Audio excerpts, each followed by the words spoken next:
Hola, ¿qué tal? Te doy la bienvenida a un nuevo episodio del podcast Aunque nada cambie. Hoy tenemos con nosotros a Trini Prado. Ujú. Trini viene del mundo de la educación, tiene una dilatada experiencia porque es tanto formadora de maestros y padres como maestra en educación especial, especialista en audición y lenguaje. Bienvenida, Trini. Hola, ¿qué tal, Monse? Muchas gracias por invitarme. Encantada de que estés aquí. Pues como os decía, Trini tiene muchísima experiencia en el mundo educativo y viene a aportarnos hoy su punto de vista que a mí me parece especialmente interesante porque aúna la educación con la emoción. ¿Sí? Vamos a hablar de estos temas que tanto nos gustan a Trini y a mí y a muchísimos más, Ujú. que es como el mundo de la educación y la inteligencia emocional, las emociones se aunan. Por tanto, Trini, si te parece, empezamos un poco por el principio. Sí, Ujú. yo sé que eres, pues eso, maestra de educación especial y lo primero que quería preguntarte es, ¿cuándo, no sé si me puedes decir una fecha exacta, pero cuándo y cómo te diste cuenta que el tema de las emociones era mucho más importante, a lo mejor, no lo sé, que te habían explicado o cómo interfería en los aprendizajes? Porque esto yo no sé si en la carrera realmente os prepararon para ello o es algo que tú te encuentras ahí luego en el aula y dices, madre mía, esto me supera un poco, no lo sé, Pues cuéntanos. mira, que las emociones fueran tan importantes para el aprendizaje, me fui dando cuenta, bueno, desde que empecé a trabajar, iba notando que efectivamente cuando un niño venía cruzado ya podías tú hacer ser la más motivadora del mundo, que no iba a conseguir apenas producto de esa clase si el niño venía de mal humor o venía con un disgusto, con un conflicto que estuviera arrastrando del recreo, lo que sea, ¿no? Pero es que, claro, a mí, o sea, que esto hace muchísimos años en la carrera, a mí no me habían contado nada de esto. A mí se esforzaron muchísimo, además, no solo en la primera que hice, sino en la segunda y la tercera que me matriculé, que en modificación de conducta, que está fantástico, pero dura un cuartito de hora más o menos. Los efectos, al final la modificación de conducta lo que viene a decirte es que, o sea, lo que vienes a querer con la modificación de conducta, tal y como te la presentan cuando te formas, es, eh, es cómo hacer para que los niños te hagan caso.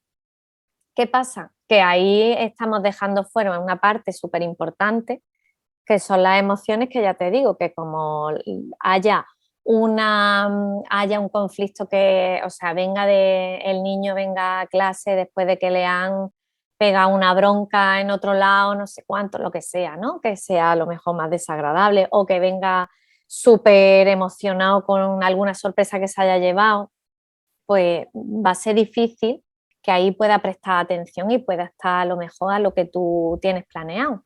El gran, digamos, como el más claro momento en el que abrí los ojos fue hace unos 12 años, cuando yo misma me di cuenta del proceso interno mío, ¿sabes? Había estado en grupos de autoconocimiento, de crecimiento personal, muchos años, pero hasta que no me vi en crisis total y, y aprendí algunas técnicas con las que de verdad avancé muchísimo más, no me di cuenta que yo abría un poco más los ojos, bueno, abrí un poco más los ojos, no es que ya los abrí, ya no los podía cerrar.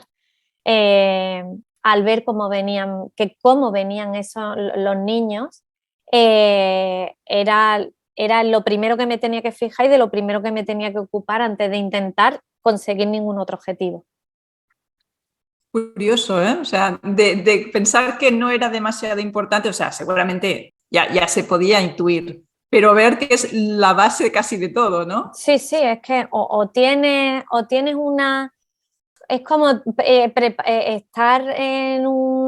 estar sembrando en una cosa que está fértil o no, ¿sabes? Una tierra fértil o no. Si el niño viene mal, o bueno, el niño o el maestro, ¿no? O el padre que sea, viene con eso, con las emociones desbordadas por lo que sea, no se enteran de la mitad de lo que se le está explicando o de lo que estás corrigiendo, no termina eso de afianzarse porque no está en ese momento, no está en un momento óptimo. Para poder aprender hay que tener el modo de alerta bajo, o sea, tienes que poder subir la escalera de la mente y estar en atención ejecutiva, que es un esfuerzo enorme y voluntario, y mientras tengas sensaciones fuertes por lo que sea, no puedes. Esto es como cuando te duele una muela o te duele el oído, que son dolores muy, digamos, te pongo este ejemplo porque son como muy llamativos, ¿no? Estos dolores, que son muy desagradables. Tú estás doliendo un oído, pues estás en una reunión súper importante, como si estás apuntado a la conferencia de Flux que más te gusta del mundo, que tú ese día vas a recoger la mitad o menos. Según tu experiencia, ya sé que esto es un poco subjetivo, ¿eh?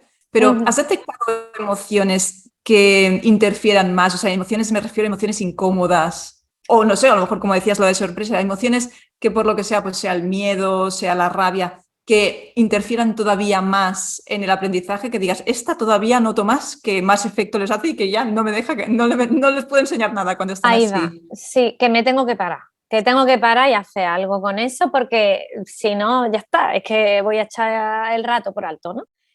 Sí, para mí sí, claramente la rabia y la ira son como interfieren en el sentido de que las sensaciones que provocas son fuertes, es como que Ujú. te invade el cuerpo y te invade los pensamientos, o sea, va de abajo arriba y está invadiendo los pensamientos también en forma de rumia y de ganas de venganza y de maneras de devolver el daño y cosas de esas, o la fantasía de y yo le hubiera dicho no sé qué, yo le hubiera dicho no sé cuánto, ¿no? Cuando tienen un conflicto gordo en la convivencia, pues eso suele interferir bastante.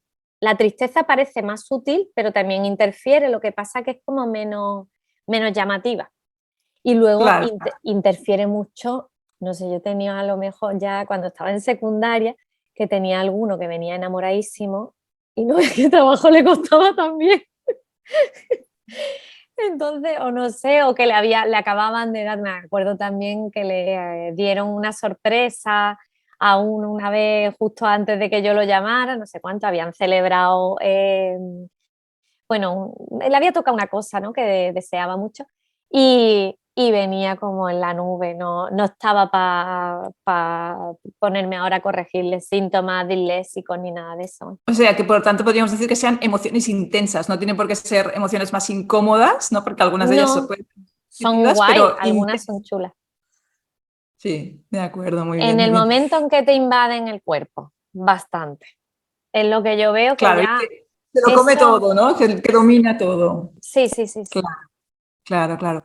Y Trini, yo sé que tú eres especialista o así como que tienes muchos conocimientos en el tema de la neurociencia, que a mí es un tema que realmente me apasiona. ¿Podrías explicarnos un poco?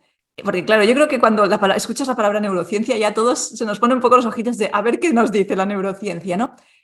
¿Cómo la utilizas tú en el aula y qué te ha aportado así a nivel de ayuda con los alumnos?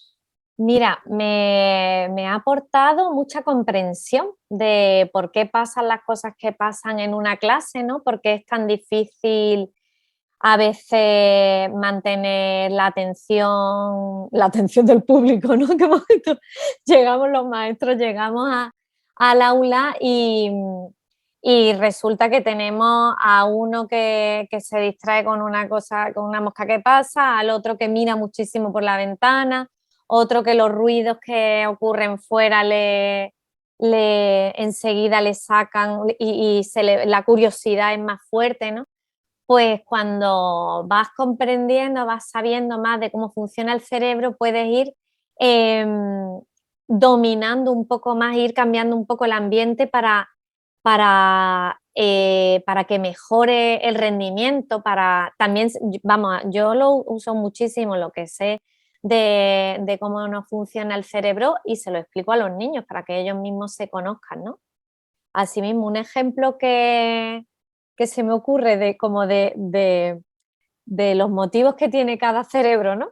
para hacer una cosa u otra, ¿no? De una vez que había entrado a clase de un compañero que estaba estresadillo enseñando, no me acuerdo si eran fracciones, era algo de matemática y los niños estaban como que les estaba costando mucho trabajo mantener la atención, lo interrumpían constantemente sin dejarlo avanzar, tal, y en esto que empezamos a ver un tornado, un tornado fuera, que venía por la montaña y venía un tornado, y es que se estaba viendo cómo se hacía grande, era chulísimo de ver, ¿no? Claro, todos los niños a la ventana, bueno, ahí, según lo que yo entendía, la orientación que tiene el cerebro hacia la novedad es tan fuerte que ¿para qué vas a luchar contra eso? Únete al tornado. Pero claro, mi compañero que llevaba estresado, nivel bastante alto,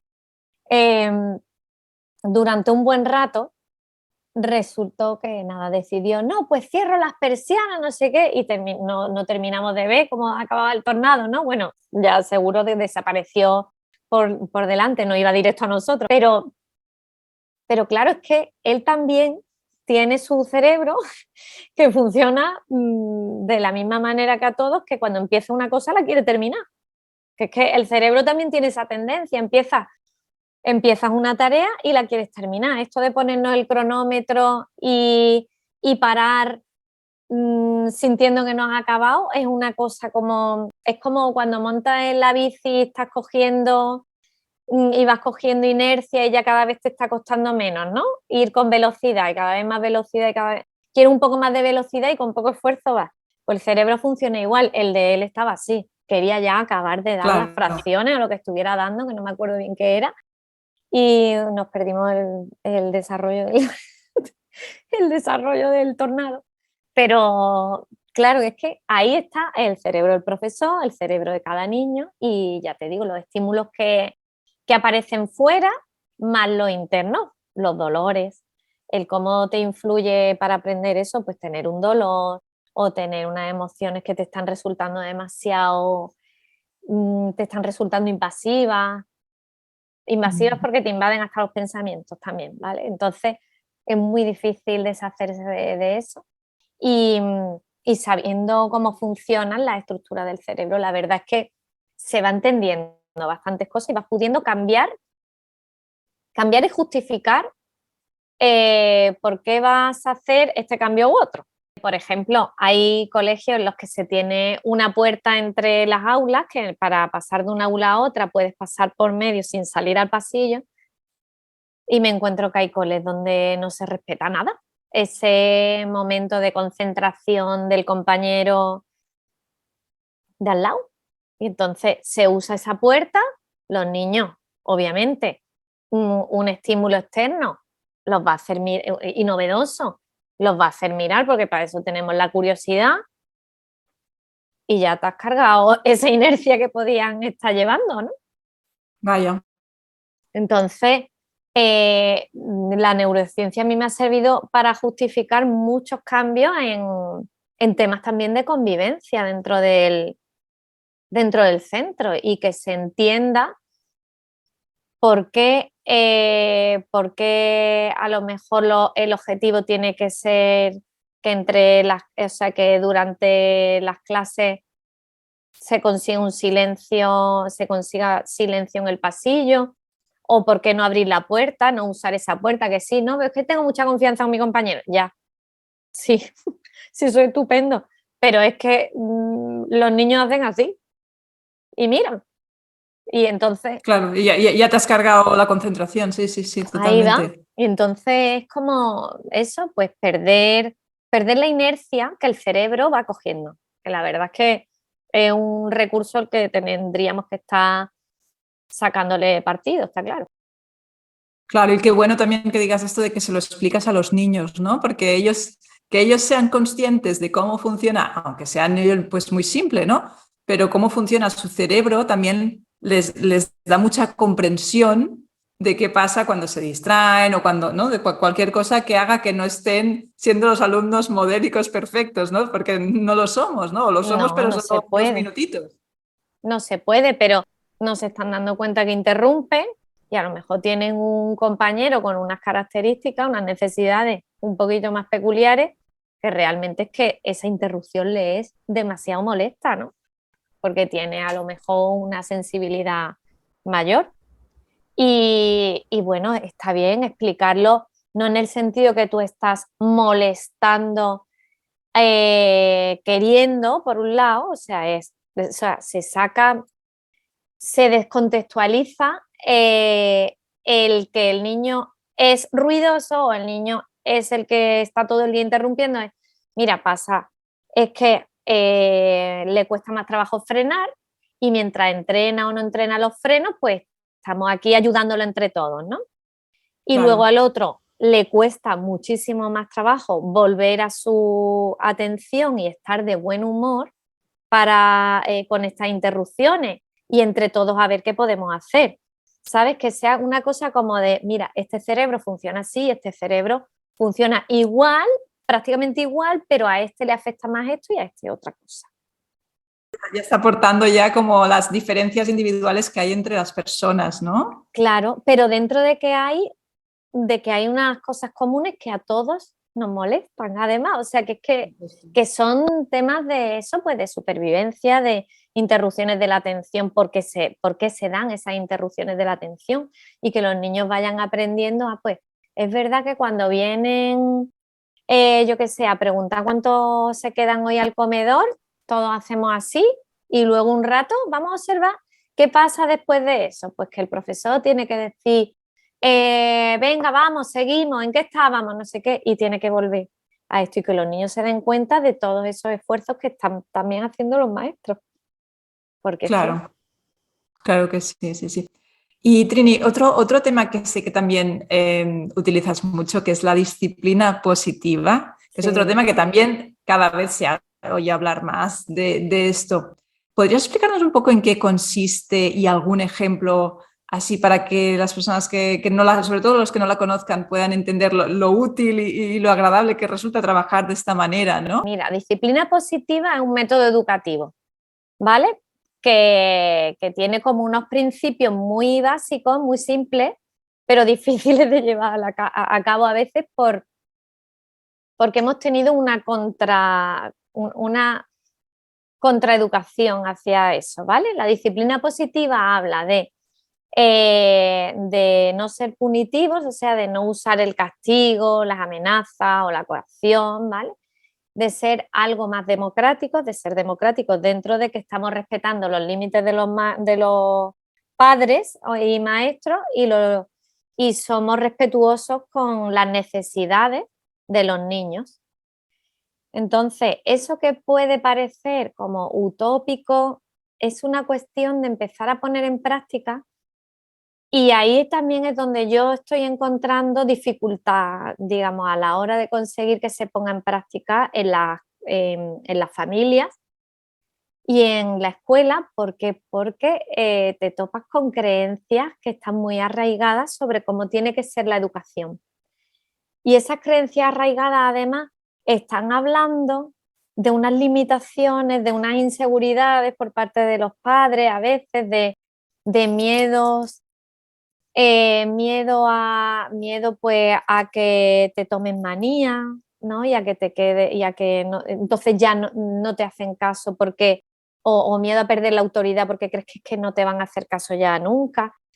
Y es que no tiene nada que ver, yo no me he sentido con más autoridad, bueno, no sabría decirte si la palabra sería autoridad exactamente, ¿no? Pero sí, no, he sentido más control sobre lo que yo quería hacer y lo que se hacía en mi clase y en mi casa con mis hijos a partir de estar aplicando estrategias y la actitud de la disciplina positiva, ¿no? Esto es ser firme y poner los límites claros y ser respetuoso también con las necesidades, con las mías, que yo soy la protagonista aquí de la película porque estoy partiendo, digamos, repartiendo el juego porque para eso soy la adulta, ¿no? Y tengo más conocimiento, mis necesidades y también las de los niños.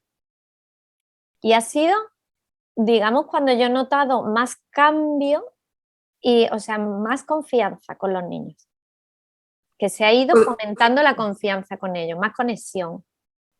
¿Podrías ponernos algún ejemplo así que digas, ya sé que tiene mucho de detrás, no se trata de decir, haces esto y ya funciona, no, porque tiene, pues como dices tú, un Sí, trabajo de creencias, etcétera. Pero algo así como muy práctico donde se pueda ver reflejada una disciplina positiva. mira, un ejemplo es cambiar la alabanza, ¿vale? Las alabanzas están como muy metidas en como el ser positivo y con los niños y en como darle autoestima. La autoestima es auto, no es lo que tú le das, la tienen ellos, ¿vale?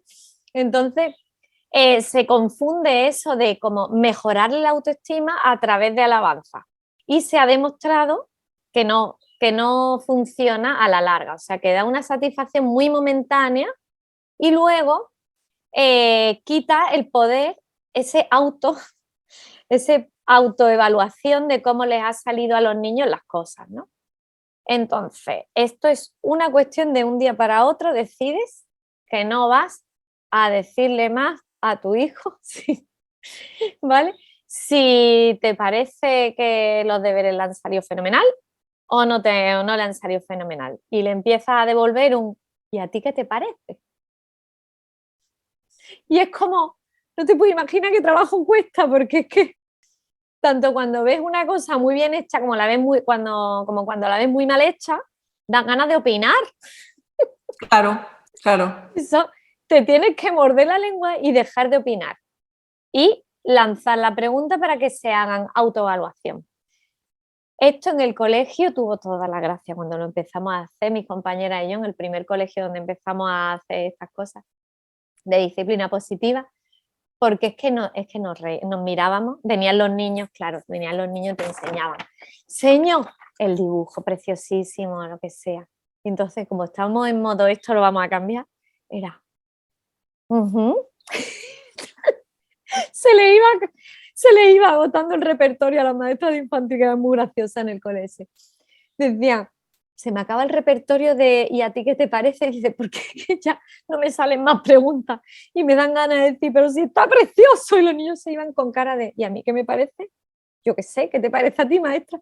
Y ella, no, pero ¿a ti qué te parece?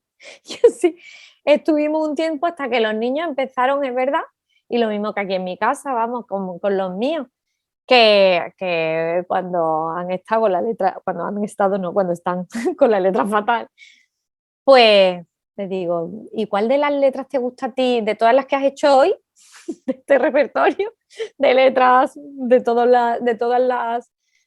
las maneras posibles, cuál te gusta más? ¿Vale? Y se lo lanzo a él. Ah, pues sí, esto me ha salido mejor. Bueno, pues ya, no sé qué puede hacer. Eso de dejárselo cuesta trabajo, ¿eh? Porque dan unas ganas de opinar terribles. Pero no ayudamos, no ayudamos dando la opinión de todos. Claro. ¿Y has notado mejoras en ese sentido cuando ya los niños se acostumbran a que los trates de esta manera? ¿Has notado diferencias, entiendo, verdad? Vamos, muchísimas diferencias y además como que han dejado de pelearse. Han dejado de pelearse mis hijos conmigo y mis alumnos conmigo. O sea, yo digo, ah, bueno, ¿a ti te parece que está bien? Pues entonces ya está. Y están a veces buscando un poco el a ver qué pasa cuando te están enseñando algo que ellos sí saben que no es su mejor versión, ¿no?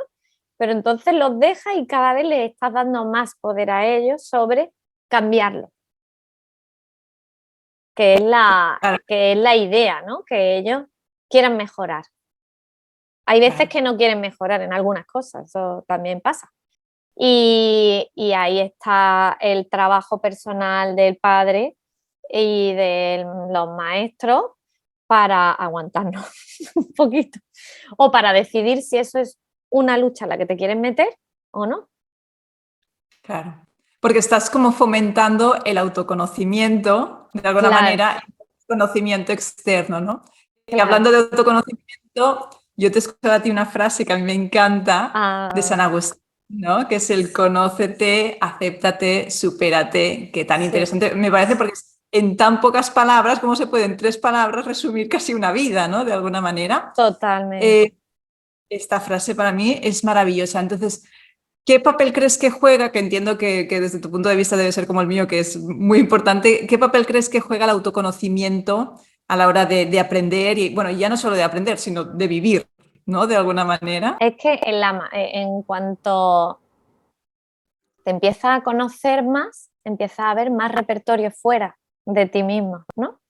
También empiezas a observar fuera lo que pasa, empiezas, vas conociendo tus mecanismos, tus limitaciones, el por qué a mí me cuesta tanto trabajo, por ejemplo, el ejemplo de antes de no dar mi opinión.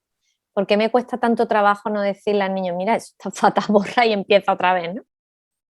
Y es quizá, pues, por mis ganas de controlar, de que les salga bien, me gustaría que les fuera bien a todos mis alumnos, a mis hijos, me gustaría que les saliera todo perfecto, pues eso es mío. A lo mejor, incluso como maestra y como formadora, digo, he tenido que revisarme yo el por qué espero tanto. Y es que me cuesta mucho trabajo ver que las personas se equivocan en cosas que digo, si yo le puedo ayudar, ¿cómo puedo?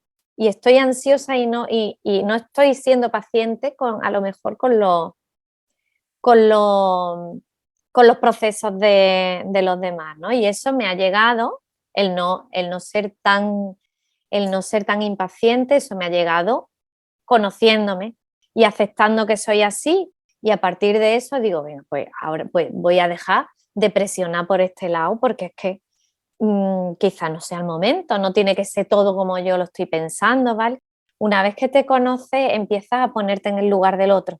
Cuando te empiezas a poner en el lugar del otro, empieza a fluir muchísimo más las relaciones con tus compañeros, con tus alumnos, con tus hijos, por supuesto, con la pareja con la que estás educando, con tu marido, con la pareja que te acompaña en la educación.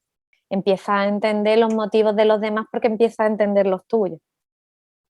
Es que nosotros los adultos estamos acompañando cuando somos padres o somos profesores, estamos acompañando a personas que no se conocen nada, de nada, que están ahí y tienen unas sensaciones, tienen unas emociones, van diciendo cosas, pero no se conocen nada. Para guiarlos, lo suyo es que tú estés enterado estés enterada de cómo funciona, de cómo funcionamos, de las cosas que nos pasan, de que mis motivos pueden no ser los mismos que los tuyos y el resultado ser el mismo, ¿no? Claro, y entiendo que esto que trabajas con los niños en las formaciones de maestros y padres también debe salir mucho, ¿no? O sea, que estas estrategias que trabajas con los pequeños, de alguna manera muchas veces los adultos no se conocen y les pueden servir para ellos. No sé si tanto, o sea, no sé hasta qué punto más para trabajarlo con sus alumnos o sus hijos o para ellos mismos, ¿no? Es que yo lo veo para ellos mismos. Es que cuando uno se mejora, o sea, cuando uno se conoce más a sí mismo, ya es muchísimo más fácil que acompañen a los niños, que no luchen contra el tornado, ¿sabes lo que te digo, no? Como que